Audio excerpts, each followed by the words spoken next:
오늘 함께 나누실 말씀 누가복음 13장 18절에서 21절 말씀으로 제목은 하나님께서 원하시는 부흥, 하나님께서 원하시는 부흥이란 제목으로 귀한 은혜와 도전 나누겠습니다. 주신 본문 말씀은 이제 말씀 나눠가면서 뒤에 후반부 가량에서 본문 말씀 보도록 하겠습니다. 제목이 하나님께서 원하시는 부흥입니다. 부흥이라는 단어를 들으면 어떤 생각이 드시는지요?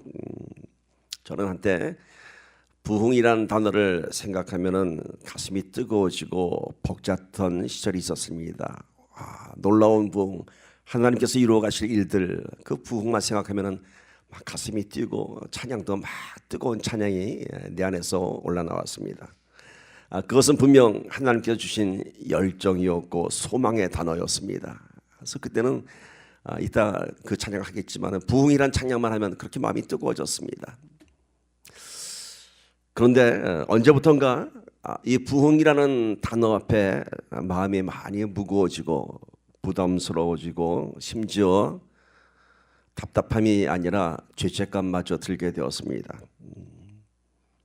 부응하지 못하는 현실들을 바라보면서 왜일까? 내 안에 어떤 문제들을 들춰보기도 하고 하나님 앞에 간절히 외쳐보기도 했습니다. 그러면서 나오는 많은 질문들이 있습니다. 왜 어느 교회는 그렇게 부흥하고 왜 어느 교회는 늘 개척만 해야 하는가? 참 아픈 질문이었습니다. 그러나 결국 이 질문의 답은 부흥은 하나님의 주권에 있다라는 결론을 늘 맺었습니다. 그리고 애써 자족하고 애써 위로했습니다. 부흥은 하나님의 주권입니다. 맞습니다. 그런데 제가 한국에서 예전에 그리 오래된 일이 아닙니다. 이미 유명한 목사가 된 대형 교회가 된 담임 목사님하고 함께 트레셋을 인도하면서 그분과 많은 이야기를 나눌 수 있었습니다. 그분의 성공담, 목회 성공담, 짧은 시간 안에 교회가 놀라울 정도로 부흥했으니까요. 그 이야기를 들으면서 참 많은 갈등에 빠졌습니다.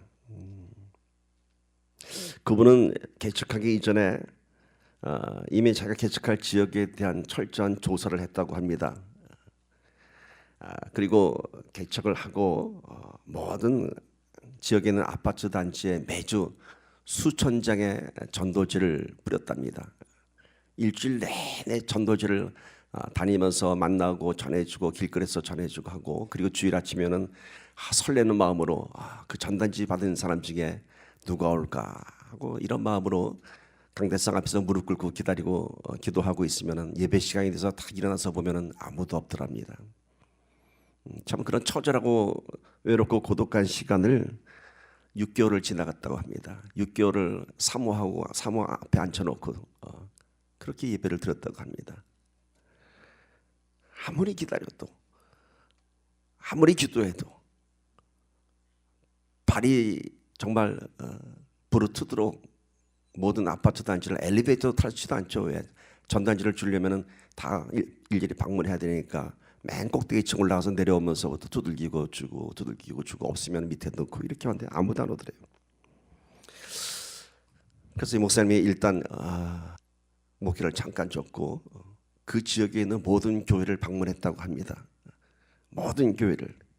그리고 이상한 결과를 찾게 됐다고 합니다. 그 지역에는 많은 교회를 다녔는데요. 작은 교회에서부터 그야말로 동네에 숨겨진 조그만 지하교회에서부터 대형 교회까지 다 다녔다고 합니다. 근데 이상한 결과가 나오는데요. 정말 말씀 좋고 훌륭하신 목사님들의 교회는 다 가난했다고 합니다. 충격을 받았다고 합니다.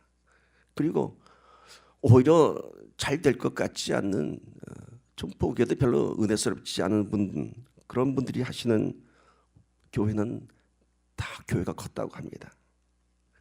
이것이 무엇일까? 많은 질문을 던졌다고 합니다. 결론이 나왔다고 합니다. 결국 사람들이 찾는 교회는 그 갈급한 예배에 대한 마음으로 찾는 것이 아니라 자신들이 편한 교회, 자신들이 유익한 교회, 자신들이 좀 도움을 받을 수 있는 교회, 더 나아가서는 부담되지 않는 교회, 이런 교회에 모였다고 합니다. 이런 결론을 낸 목사님은 철저한 마케팅을 바탕으로 그러한 기본 원칙을 세웠다고 합니다. 그렇다면 사람들이 좋아하는 교회, 원하는 교회, 호기심 갖는 교회를 만들자, 그렇게 교회를 시작했습니다. 예를 들면 이겁니다. 절대로 1시간이 넘지 않는 예배, 절대로 설교는 25분이 넘지 않는 교회, 절대로 헌금을 강요하지 않는 교회. 그리고 강단은 철마다 무대 장식을 했습니다. 가을이 되면은 은행나무를 하나 탁 이렇게 조화를 갖다 걸어놓고 벤치를 옆에다 탁 놓고 가을 분위기를 내고, 겨울에는 뒤에 그림이나 이런 걸 통해서 또 겨울 분위기를 내고, 조금 더 재정이 좀 허락해질 때마다 전부 다 이 교회를 꾸미기 시작했습니다. 교회 조명도 아주 모던하게 했습니다.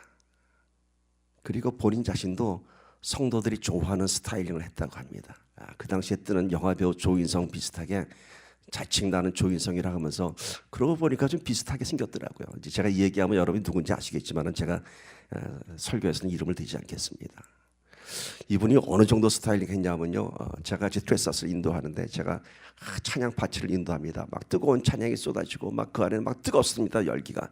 근데 그때 겨울이었는데 이렇게 조그만 아주 비싸 보이는 이 외투를 입고 있었어요. 보기에도 외투가 굉장히 좋은 외투 같았어요. 근데 그걸 절대로 안 벗더라고. 다른 사람들은 더워서 막 벗고 막 찬양하는데, 그래서 내가 저 외투가 그렇게 좋아서 안 벗고 있나 하더니 찬양이 참 뜨거우니까 결국은 못 버티고 딱 벗더라고요.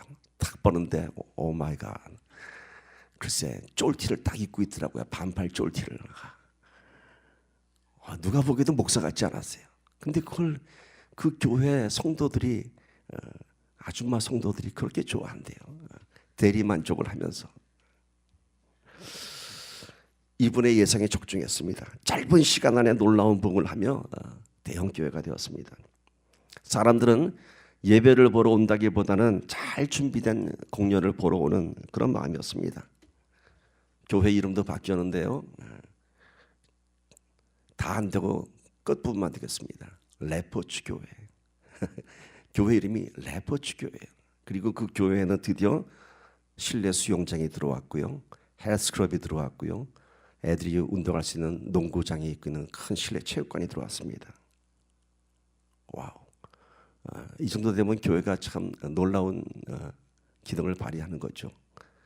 물론 저는 지금 이 교회가 지역사회에서 많은 믿지 않는 사람들을 불러들여서 복음의 통로가 될 줄 믿고 있습니다.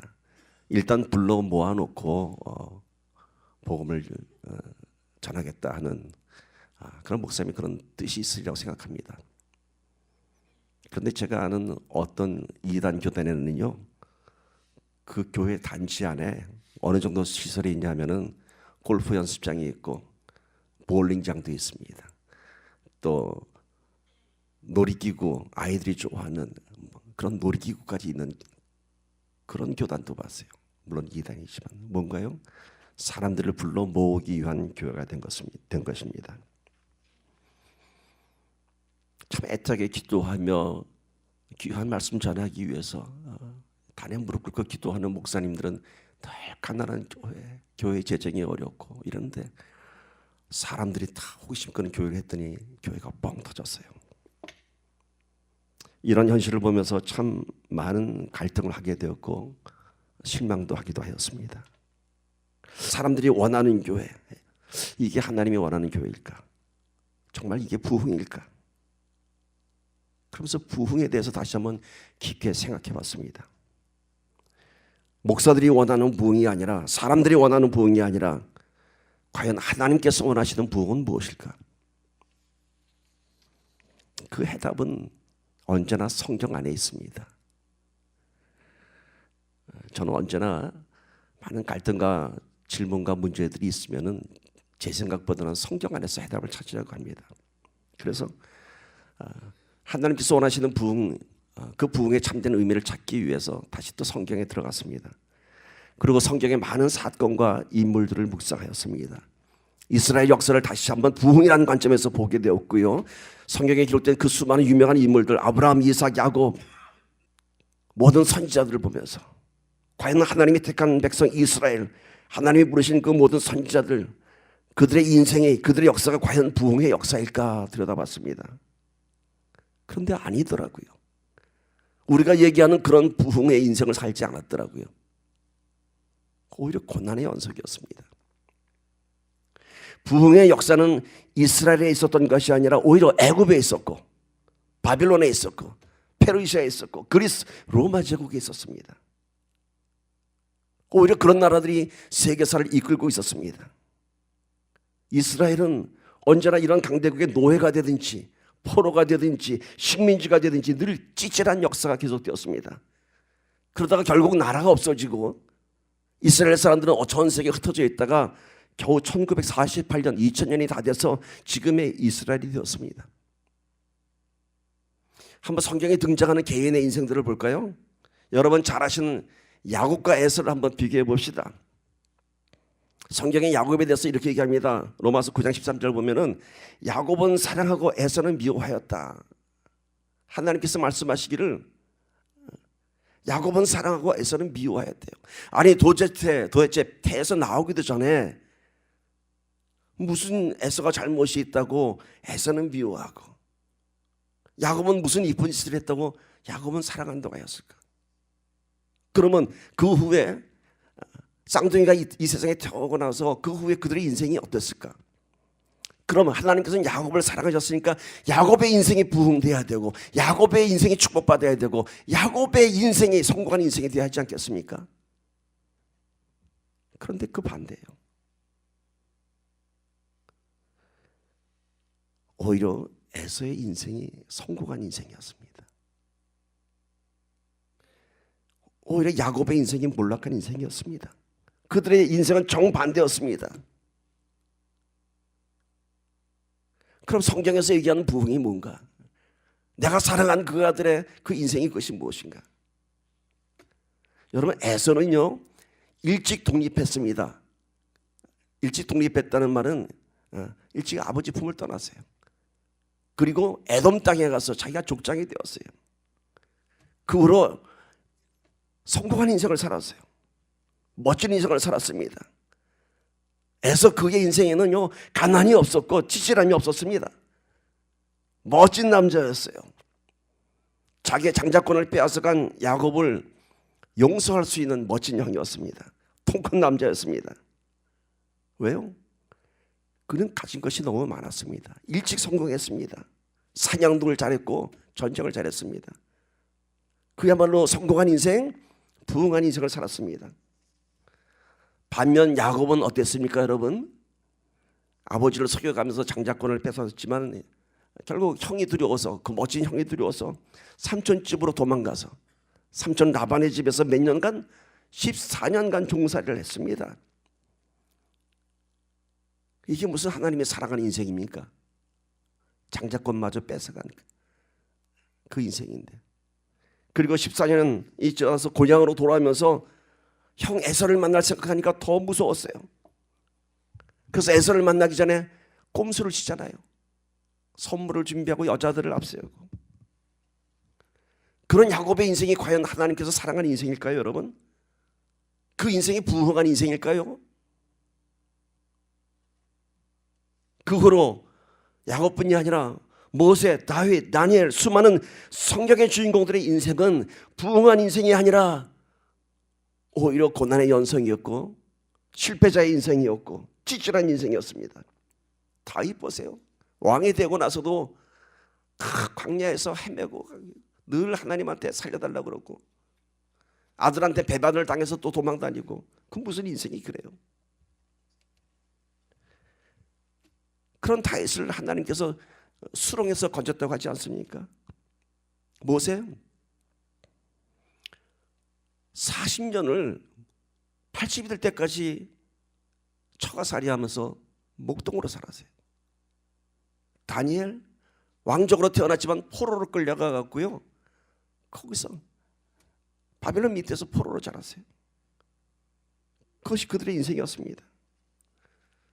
그런데 왜 성경은 부흥하고 성공한 에서의 인생이 주인공이 되지 않고 애굽의 왕이었던 왜 바로가 주인공이 되지 않고 다윗보다 강했던 사울 왕이 주인이 되지 않고 오히려 야곱, 모세, 다윗이 주인공이 되었을까? 왜 거꾸로일까? 저는 여기서 깨달았습니다. 부흥은 우리가 평가하는 부흥하고 하나님께서 원하시는 부흥은 달랐습니다. 부흥은 얼마나 많이 성공했느냐, 얼마나 많이 사람들에게 인정받느냐, 얼마나 많이 내 인생에 성공했느냐가 아니라 얼마나 많이 하나님과 동행하였느냐 이겁니다. 그 인생에 얼마나 하나님께서 함께 하셨느냐, 이게 부흥인 것입니다. 여러분, 부흥의 원어를 찾아보니까 놀라운 것이 있어요. 히브리어 원어의 첫 번째 뜻은 숨을 쉬다, breath, 숨 쉬다는 뜻이에요. 호흡하다는 뜻이에요.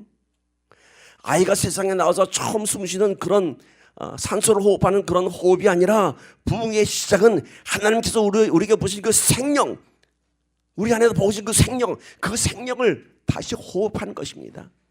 다시 영으로 살아나는 것입니다. 부흥의 영어 단어는 revival입니다. 그거를 한국말은 부흥 또는 부활이라고 하는데, 여러분 resurrection이란 부활이라는 단어하고는 좀 다릅니다. revival은 resurrection, 부활은요 죽은 자가 살아나는 것을 resurrection, 일어나다라는 뜻이고, revival은 죽었던 인생이 다시 살아나는 겁니다. 황폐했던 땅이 다시 살아나는 겁니다. 예전에 이런 말 들어보셨어요? 한국에서 가수들이 리바이벌 한다고 그러죠. 노래를. 그게 뭔가요? 흘러간 가요, 이미 인기가 다 끝난 가요를 다시 부릅니다. 요즘 그걸 리메이크라고 하죠. 근데 예전에 그걸 리바이벌 한다고 그랬어요. 그래서 죽어있던 노래를 찾아내서 다시 부르는 거예요. 히트하지 않았던 노래들을, 참 좋은 노래인데 안 알려졌어. 그럼 이걸 찾아서 자기가 다시 불러서 히트하는 것을 리바이벌 시켰다고 합니다.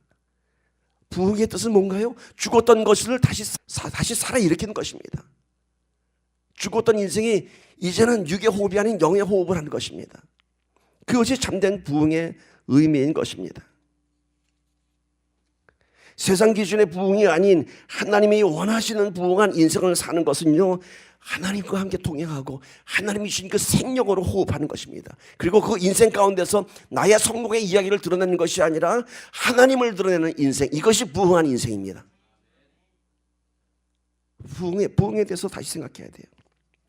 야곱, 모세, 다윗, 욥, 수많은 성경의 인물들이 증거하는 것은 자신의 성공한 이야기가 아니라 하나님과 함께하며 그들이 경험한 놀라운 하나님의 인도하심과 사랑과 권능과 하나님의 영광을 증거하는 것입니다. 세상이 인정하는 성공은 내 자신이 드러나는 인생이지만은, 그렇죠? 성공했다고 하면은 누가 드러나? 야, 저 사람은 성공했네. 그 사람이 드러납니다. 그러나 하나님께서 인정하시는 인생은 내가 드러나는 것이 아니라 하나님이 드러나는 것입니다. 오늘 우리가 내 인생을 통해서 내 인생의 성공을 위해서 달려갈 것이 아니라 내 인생에서 하나님이 드러나기를 우리가 그렇게 살 수 있다면 하나님께서 기뻐하시는 부흥이 여러분 삶 속에 축복될 것입니다. 교회도 마찬가지예요. 사람들이 원하고 세상이 원하고 세상이 인정하는 교회가 되는 것이 아니라 오직 하나님만이 드러나는 그런 교회가 진정 살아있는 교회가 될 것이고, 호흡하는 교회, 부흥한 교회가 될 것입니다. 여러분, 세계사에서 없었던 이스라엘이 다시 등장한 지 이제 겨우 70년입니다. 그 큰 중동 국가에 둘러싸이는 형편없이 작은 나라입니다. 그런데 지금 그 나라가 어떻습니까? 그 작은 이스라엘이 지금 세계를 움직이고 있는 현실을 여러분 알고 계십니까? 제가 예전에 무역할 때 보니까요, 다국적 기업이라고 세계의 모든 농수산물들을 쥐고 있는 사람들은 다 이스라엘이더라고요. 필립 브라더스, 마크 리치, 그렇게 거대한 기업들이 보니까 다 유대인 거예요. 겉으로 드러나지 않았지만 세계의 곡물시장, 광물시장 다 그들이 좌지우지해요. 그런가 하면요, 여러분, 미국 대통령이 되기 위해서는 유대인들의 모임에 가서 인정받아야 한대요. 드러나진 않지만 사실 미국을 움직이고 있는 것도 이스라엘의 힘입니다. 놀랍지 않습니까? 그뿐인가요? 모든 분야의 유대인들은 뛰어납니다. 수많은 노벨상 수상자가 있고요, 과학자들이 있고요, 아인슈타인이 있고, 실베스터 스탈론은 아니 그 유명한 영화 감독 누구죠? 왜 실베스터 스탈론이 나오지? 스티븐 스필버그. 예, 다 유대인들이에요. 세계 경제를 장악하고 문화를 장악하고 모든 분야에서 이스라엘은 뛰어난 것을 보여주고 있습니다. 뭔가요? 이스라엘은 여전히 하나님의 사랑하는 민족입니다. 이스라엘은 이 작은 나라가 이 민족이 하나님을 드러내고 있는 것입니다. 진정한 부흥은 눈에 보이는 외형적인 것이 아니라 하나님과 함께 동행하고 있는가, 하나님의 권능이 나타나고 있는가, 그것에 달려있는 것입니다. 비록 고난의 역사, 핍박의 역사가 계속된다 할지라도 하나님과 함께 동행하고 있다면 그것은 세상이 알지 못하는 부흥의 역사가 그 안에서 시작되고 있는 것입니다. 여러분, 우리 진정한 부흥이 저와 여러분의 삶 속에서 시작되기를 간절히 축복합니다. 우리 교회 안에도. 언제 우리가 이렇게 부흥할 수 있을까요? 언제 우리가 하나님과 동행할 수 있을까요? 언제 우리가 참 이렇게 영적인 호흡을 할 수 있을까요? 야곱은 하나님의 사랑하는 아들이라고 했는데 언제부터 하나님과 동행했을까요? 야곱 참 찌질한 사람이죠. 그죠? 엄마 치마자락 붙잡고 있던 찌질한 아들이었어요. 그래서 야곱은 하나님 없이는 살 수 없는 사람이었습니다.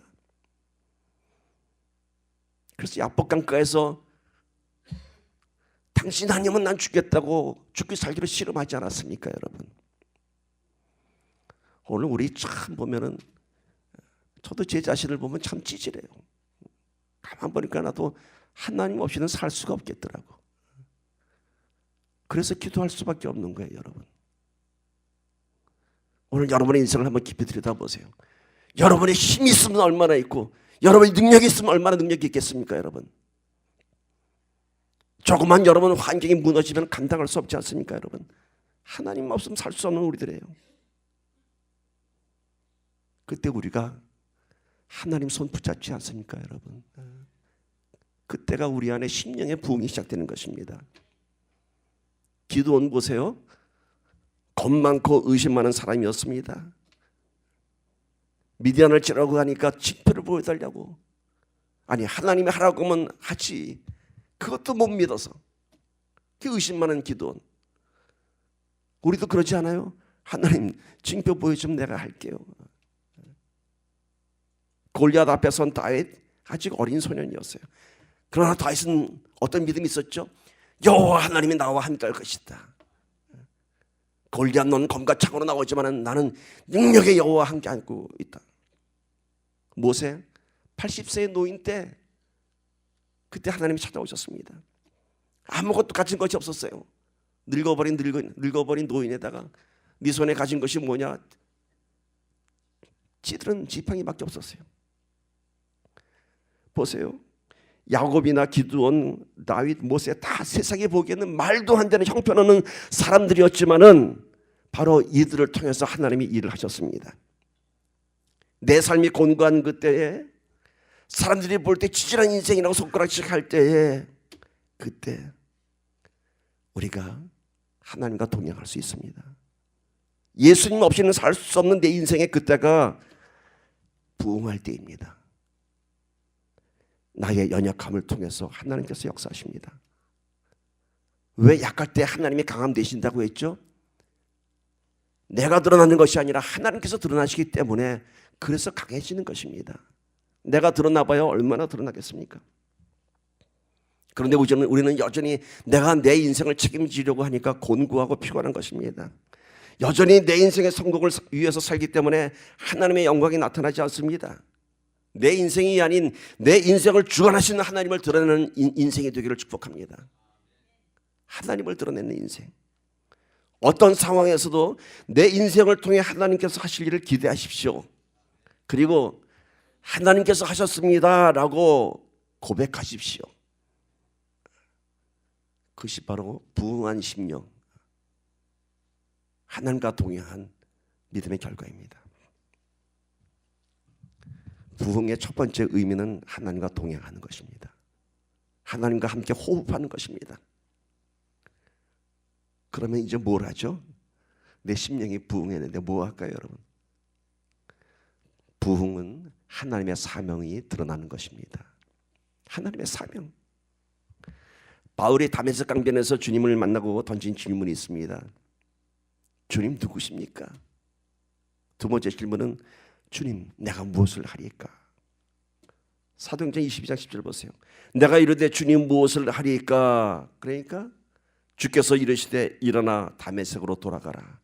내가 해야 할 모든 것을 거기서 누가 이르리라 하시거늘. 여러분 이 질문에서 중요한 것은요, 그 다음에 무엇을 할까가 중요한 거 아니에요. 다메섹으로 가는 게 중요한 게 아니에요. 이 바울의 질문 안에 내가 무엇을 하리까라는 이 질문은요, 이제는 나의 모든 삶을 주님께 바치겠습니다 라는 신앙 고백입니다. 나의 의지를 다 내려놓고 내 생각 다 내려놓고 이제 주님께서 가라는 대로 가겠습니다 라고 하는 것입니다. 예수님 당신을 핍박하던 내가 이제는 무엇을 해야겠습니까? 이것이 바로 내 인생의 부흥을 구하는 질문입니다.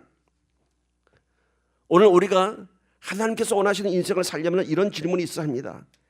지금까지는 내 인생을 위해서 살았습니다. 나의 성공을 위해서 살았습니다. 그러나 이제는 주님을 위해서 살겠습니다. 그러니 주님 이제 내가 무엇을 하리까? 다메섹 강변에서 바울의 질문은 우리 신앙의 참으로 중요한 키포입니다. 주님 누구십니까? 주님 이제 내가 무엇을 하리까? 주님 누구십니까? 라는 건 뭐냐면 이제 드디어 주님을 알겠다는 거예요. 이제는 예수가 누군지 몰라서 핍박하던 그가 이제는 그분을 알았어요. 그러니까 더 알기 원하는 거예요. 예수 당신은 정말 누구십니까? 오늘 우리는 정말 그분이 누군지 알고 여기까지 왔는가요? 잘 알지도 못하면서 그냥 맨날 매달려서 기도만 하고 구하기만 했나요? 안다고 하는 것은 무슨 뜻이라 그랬죠? 그분을 경험하는 거예요. 그분을 경험하는 거. 야다 기노스코라는 단어로 나오죠. 우리가 그분을 정말 아나요? 지식적인 아는 거 말고 정말 그분과 경험했나요? 하나님과 동행하는 삶을 살았나요? 그런데 이런 과정 없이 내 심령의 부흥이 없이 영적인 호흡 없이 하나님과 동행함이 없이 그저 맨날 구하기만 한다면 뭔가요?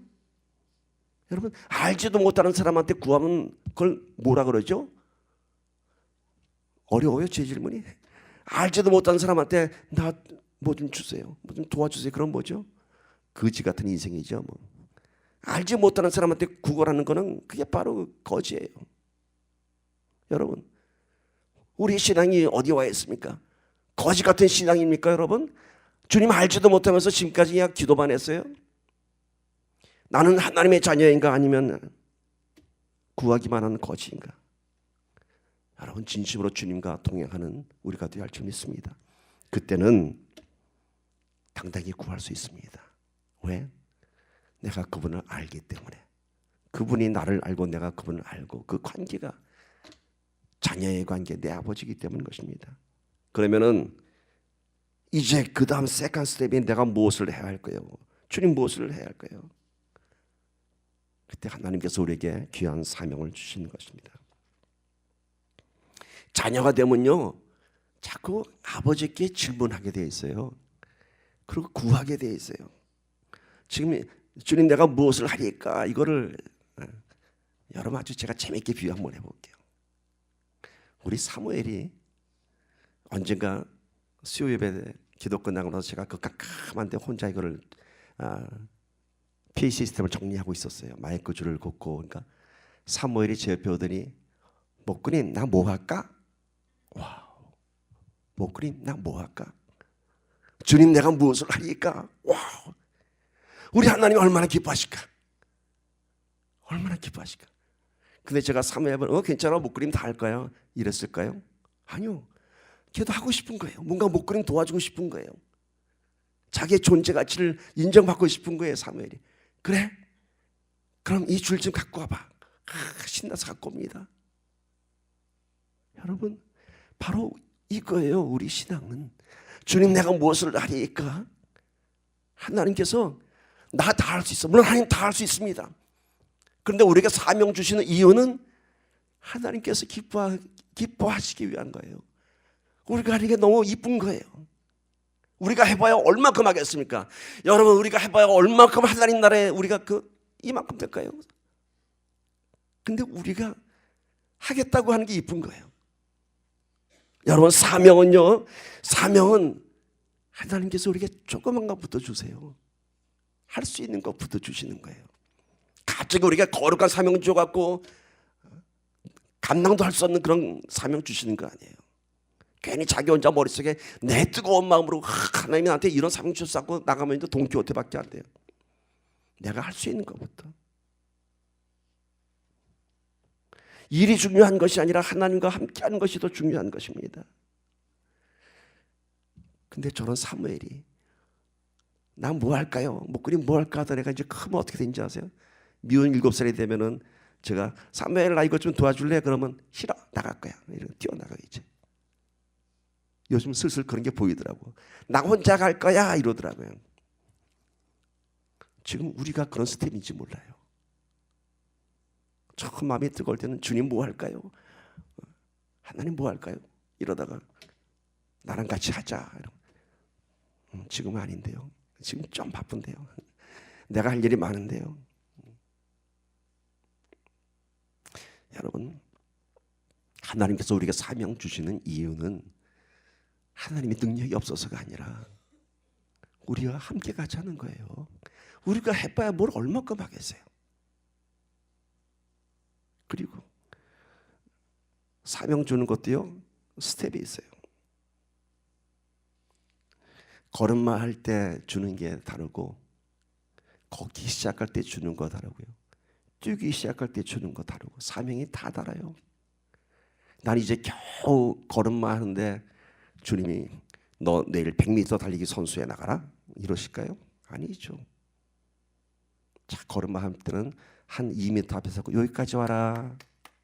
우리 애기들한테 그렇잖아요. 일로 와라. 거기 가면 잘했어 그렇죠. 그래요. 사명은요, 그저 하나님과 함께 같이 있는 거예요. 그러면 하나님이 툭툭 하나씩 던져주세요. 툭툭. 그것도 할 수 있는 것들. 그런데 우리가 난 뭘 해야 돼. 내가 이 뜨거운데 내가 주님 무엇을 하니까 이제 바울처럼 나도 부르시셔야 돼. 굳이 할 수 없는 사명을 찾고자 몸부림칠 필요 없어요. 나갔다가 그냥 쓰러져 돌아와요. 아이쿠 이거 아니냐고. 그저 묵묵히 하나님과 동행하면은 갈 길을 인도하십니다. 어쩌면 하나님과 동행하는 그 자체가 우리의 사명인지도 모릅니다. 그게 가장 큰 사명인지도 모릅니다. 왜냐하면요, 사명은 나의 공로가 드러나는 것이 아니라 하나님이 함께 하신 일들이 드러나는 것입니다. 사명을 통해서 우리가 교만해질 수 있잖아요. 와, 내가 이렇게 했네? 내가 이것도 하네? 하나님이 주시는 사명의 목적은 그게 아니에요. 나의 공로가 드러나는 것이 아니라 내가 하나님과 함께 했네. 내가 하나님과 함께 했네. 이겁니다. 하나님과 함께 동행하고 또 하나님의 사명, 하나님과 함께 가려면은 가끔 하나님께서 우리에게 요구하시는 것이 있습니다. 거룩한 요구가 있는데요. 이게 우리한테 큰 첫 번째 큰 부담으로 다가옵니다. 하나님이 요구하시는 게 우리가 이해할 수 없는 요구들이 있어요. 아브라함에게 고향을 떠나라고 했어요. 아니 다 늙은 노인 이제 은퇴해서 좀 편안히 살려고 그러는데 고향을 떠나라니 이게 무슨 말일까? 갈 바를 알지 못하고 아브라함은 떠났습니다. 이삭을 100세에 얻었는데 이삭을 도로 바치래요. 이건 또 뭔지, 이건 또 뭔지. 줄 때는 언제고 왜 또 달라고 하는지. 사라밧 과부에게 마지막 끼니를 달라고 합니다. 아니 그 한 끼를 아들하고 먹고 죽일 텐데 그걸 왜 달라고 하는지. 영생에 관심이 있어서 예수님을 찾아왔던 젊은 부자건에게는 네 거 다 내놓으라고 합니다. 다 내놓으라고. 아니 왜 다 내놓으라고 할까? 그저 네 재산 한 반만 팔고 나 쫓아와 그러면 아마 쫓아왔을지도 몰라. 반만 팔라고 했으면은. 다 달라고 하니까 도망가 버렸어요. 여러분, 아브라함이 80에 떠났던 것은 지금까지 살아온 모든 인생의 이야기를 다 버리고 나서야 돼요. 어디로 갈지도 모르고. 이삭, 정말로 귀하게 얻은 하나님 주신 그 아들이에요. 젊은 부자가 얻는 재산, 자기 에브리띵이에요. 그런 걸 요구해요, 하나님이. 하나님께서 요구하는 그 거룩한 요구는요, 나에게 남는 엑스트라가 아니에요. 내가 쓸만한 건 남겨두고 이만큼 드리는 게 아니에요. 하나님은요, everything을 원하시는 거예요. 내 삶의 모든 것을, 내 삶의 마지막 남은 것을 원하시는 것입니다. 이게 우리에게 큰 짐이에요. 왜 전부를 요하실까? 학교에서 성적이 90점만 넘으면 A학점 줍니다. 근데 우리 하나님은 그거 갖고 안 되겠다는 거예요. 100점 달라는 거예요. 왜 그럴까요? 100만 불을 갖고 있는 부자한테 100불만 좀 줘봐 그러면은 그냥 줘요. 돈도 아니니까. 그런데 지금 당장 자동차 가스 넣어야 되고 애기 분유 살 돈 딱 단돈 100불 갖고 있는 사람한테 그거 좀 줘. 그러면 뭔가요? 그건 생존에 관한 문제입니다. 때로는 하나님이 이렇게 생존에 관한 것까지 요구하실 때가 있습니다. 다 내놓으라 합니다. 그런데 하나님의 이 요구는요, 그 모든 것을 뺏어가기 위함이 아니라 이삭을 드리는 믿음을 통해서 그를 믿음의 조상으로 세웠고요, 민족의 조상이 되게 하셨고, 마지막 기일을 바치는 그 사르밧가부의 그 한지를 통해서 3년 반 동안 가뭄을 이기는 물질의 축복을 주셨고요, 결국 시험을 패스하지 못한 젊은 부자가 너는 영생에 관심이 있었지만 영생을 얻지 못했습니다. 젊은 부자원에게 그 모든 물질을 요구했던 이유는 영생에 방해가 되는 그 물질을 다 나누어주고 내가 공급하는 것으로 나의 능력을 경험하며 영생을 얻으라고 하신 것이었습니다. 그거 everything 다 네 거야. 네가 바치면 네 거 아무것도 없어. 근데 그 자리에 이제 내게 들어갈 거야. 이거를 얘기합니다. 이거를 쉽게 영어로 한번 이렇게 써봤습니다. 그는 우리에게 어쩌면 작은 것, 하나님의 입장에서 작은 것이겠지만 어쩌면 우리에게는 모든 것이 되고 마지막 것이 될 수 있습니다. 그것을 요구하십니다. 그런데 그 하나님이 우리에게 the great thing을 줄 것입니다. 여러분, 나의 everything, 나의 last thing 때문에 the great thing을 포기하지 마십시오. 젊은 부자가는 자기의 everything 때문에 the great thing을 갖지 못했던 것입니다. 이제는 왜 아브라함에게 이삭을 요구하고 사르밧가부에게 마지막 기니를, 그리고 젊은 부자간에는 모든 재산을 요구했는지 우리는 이해할 수 있습니다. 그 믿음의 결단, 순종하는 믿음 속에 하나님께서 일을 이루어 가시는 것입니다. 그때 하나님의 놀라운 부흥이 우리 삶 속에 나타나는 것입니다. 이제 더 나가서 놀라운 부흥을 만들어내는 비결이 있습니다. 성경의 인물들 보니까 하나님께서 요구하신 것보다 더 많은 것들을 그들은 바쳤더라고요. 더 많은 헌신. 여러분, 우리에게 남는 것을 드리는 것이 아니라 내가 갖고 있는 것, 그 모든 것, 거기에다가 나의 모든 한계를 초월해서 한번 드려보세요. 그러면 하나님이 놀라십니다. 네가 어떻게 그럴 수 있니? 네가 어떻게 그럴 수 있니? 아까 차명선 집사님의 감사 기도를 들으면서 참 마음이 아프며 또 한편 마음이 참 좋았습니다. 저 고백을 우리 하나님이 얼마나 기쁘게 받으실까? 내가 알지 네가 얼마나 아픈지, 내가 알지 네가 얼마나 힘든지. 그러나 감사를 고백하고 평안을 고백하는 너에게 내가 축복하리라. 하나님을 비추게 하는 거예요. 하나님께서 요구하신 것까지만 가는 게 아니라 더 초월해서 드리는 거예요. 이것이 영적인 원리고요, 우리 세상의 원리도 그렇습니다. give and take라고 하지만 더 줘보세요. 더 줘보세요. 더 놀라운 것이 나타납니다. 남자들이 멋진 근육을 만들기 위해서 운동을 하잖아요. 자기가 들 수 있는 한계까지만 들면 근육이 자라지 않습니다. 반만만 딱 좋을 정도로 됩니다. 자기의 한계를 초월해서 내가 10번 들을 수 있다면 12번, 15번 들을 때 그때 자기의 한계가 터져나가면서 근육이 찢어지면서 거기에 근육이 생기는 겁니다. 여러분, 우리 한번 놀라운 부흥을 만들어 봅시다. 나의 한계를 초월하고 그 안에 하나님의 권능이 들어오기를. 하나님께서 원하시는 부흥은 하나님과의 동행, 하나님의 사명에 함께하는 것이고 거룩한 요구에 순종하는 믿음입니다. 그때 우리 하나님 우리를 통해서 놀라운 부흥을 이루실 것입니다. 부흥은 단관이에요. 하나님과 함께 하나님 나라를 만들어가는 것입니다. 우리가 뭘 하겠어요? 그냥 옆에 있는 것이 하나님 나라를 만들어가는 하나님의 기쁨인 거예요. 그럼 하나님 나라의 부흥이 무엇인가? 오늘 본문 말씀 보세요. 누가복음 13장 18절 21절 보세요. 그 부흥을 통해서 하나님 나라를 만들어가는 것이 무엇인가? 그러므로 예수께서 이르시되 하나님의 나라가 무엇과 같을까? 내가 무엇으로 비교할까? 마치 사람이 자기 채소밭에 갖다 심은 겨자씨 하늘 같으니 자라 나무가 되어 공중의 새들이 그 가지에 깃들었느니라. 또 이르시되 내가 하나님의 나라를 무엇으로 비교할까? 마치 여자가 가루 서말 속에 갖다 넣어 전부 부풀게 한 누룩과 같으니라 하셨더라. 하나님 나라가 어떠냐 하고 예수님이 비유하신 거예요. 작은 겨자씨 하나가 땅에 던져졌더니 나무가 되어서 공중의 새들이 그 가지에 앉아 쉰다고 합니다. 겨자씨는요 모든 나무씨 중에 가장 작은 씨라고 합니다. 저는 예전에 누가 성지순례 갔다 와서 저한테 그 겨자씨를 선물하더라고요. 정말 조그맣더라고요.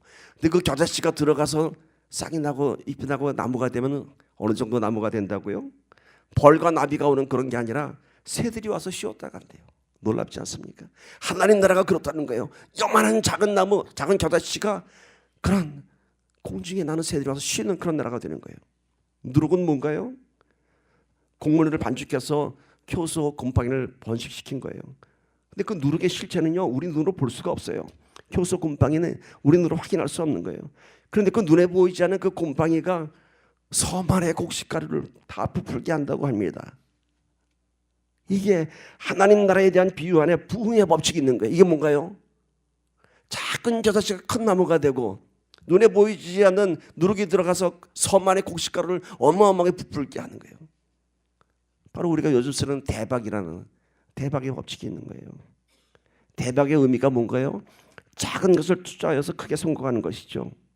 기대했던 것 이상의 성공을 의미하는 것이죠. 대기업이 엄청난 자본과 기술을 투자해서 성공한 것을 대박 났다고 하지 않습니다. 그건 당연한 것입니다. 부흥은 하나님 나라는 작은 것에서 폭발적인 결과가 나타나는 것입니다. 세계 기독교 역사에 기록된 대부흥은요 사람들이 알지도 못하는 작은 곳에서 시작했습니다. 영국의 웨일즈 부흥, 작은 탄광촌에서 시작됐습니다. 평양 세계 지도를 찾아놓고도 그 당시 사람들이 알지도 못했던 아직 개화되지 않는 동방의 작은 나라에서 그 놀라운 부흥이 터졌습니다. 이것이 하나님 나라의 부흥의 원리예요. 여러분, 하나님께서 이루어가시는 부흥은 어디 큰 사명을 통해서 나타나는 것이 아니라 내 작은 심령 안에서 시작되는 것입니다. 겨자씨만한 믿음을 우리 하나님이 사용하시는 것입니다. 그 믿음이 이 산을 명하여 저리로 옮길 수 있는 것입니다. 오늘 우리 안에 작은 믿음의 겨자씨를 심기를 바랍니다. 우리 안에 작은 누룩을 우리가 만들어내길 바랍니다. 오늘 이 비유를 보면요 이 안에 예수님의 십자가가 보입니다. 로마서 5장 18절 보세요. 그런즉 한 범죄로 많은 사람이 정죄에 이른 것 같이 한 의로운 행위로 말미암아 많은 사람이 의롭다 하심을 받아 생명에 이르렀느니라. 오늘 주보에 기록된 이번 주의 말씀입니다. 한 사람의 범죄로 많은 사람이 모든 사람이 다 죄 가운데 빠졌습니다. 사단이 대박 냈어요. 사단이 아담 하나 건드렸더니 온 인류에 죄가 다 들어왔어요. 그러나 한 의인의 죽음으로 말미암아 그 모든 사망 권세에서부터 영생의 승리의 문이 열렸습니다. 이건 십자가의 승리입니다. 예수님께서는 당신이 겨자씨가 되셨습니다. 수많은 새들이 나뭇가지에 날아와 쉬는 것처럼 우리의 영혼이 이제 예수님 품 안에서 영생을 얻고 안식할 수 있는 것입니다. 작은 누룩이 곡식가루 소만을 부풀겠습니다. 예수님이 흘리신 그 보혈의 피가 온 세상에 복음이 되었습니다.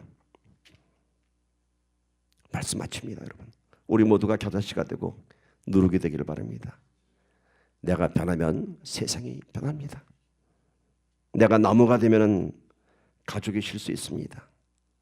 내가 누룩이 되면 교회가 변화됩니다. 내가 변하면 세상이 변합니다. 부흥은 다른 곳이 아닌 내 안에서 시작됩니다. 하나님의 은혜로 대박나는 저와 여러분 되기를 주님의 이름으로 간절히 축원합니다. 우리 함께 오늘 다시 한번 하나님께서 원하시는 부흥의 의미를 마음에 품고 함께 기도하기를 바랍니다. 하나님께서 원하시는 부흥은 하나님과의 동행입니다. 내가 약할 때, 내가 가난할 때, 내가 인생의 밑바닥에 있을 때, 그때가 하나님을 찾을 때입니다. 그래서 다시 한번 살아나는, 다시 한번 리바이벌하는 우리 인생이 될 것입니다. 그러나 그 인생은 그냥 그렇게 가는 인생이 아니라 하나님의 사명이 그 안에 부어질 것입니다. 하나님의 사명, 그 안에는 거룩한 요구가 있습니다. 그 안에 순종하는 믿음으로 나아갈 때 우리 안에 비로소 겨자씨가 믿음이 생기며 그것이 하나님 나라를 만들어가는 놀라운 믿음의 능력이 될 것입니다. 함께 기도합시다.